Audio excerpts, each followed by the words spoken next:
हम गांव-गांव व्यापारियों को शपथ दिलवाएं, व्यापारियों का कितना ही मुनाफा क्यों ना हो, आप विदेशी माल नहीं बेचोगे। लेकिन दुर्भाग्य देखिए, गणेश जी भी विदेश से आ जाते हैं।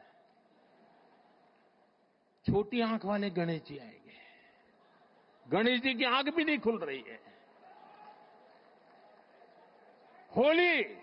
होली रंग छिड़कना है, बोले विदेशी। हमें पता था, आप भी अपने घर जाकर के सूची बनाना।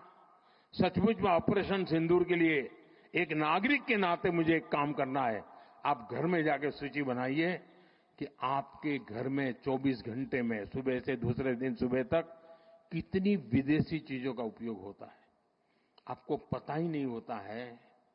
आप हेयर पिन भी विदेशी उपयोग कर लेते हैं, कंघा भी विदेशी होता है, दांत में लगाने वाली जो पिन होती है वो भी विदेशी घुस गई है, हमें मालूम तक नहीं है,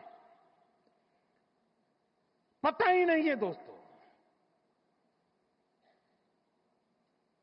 देश को अगर बचाना है, देश को बनाना है, देश को बढ़ाना है, तो ऑपरेशन सिंदूर ये सिर्फ सैनिकों के जिम्मे नहीं है। ऑपरेशन सिंदूर 140 करोड़ नागरिकों के जिम्मे है।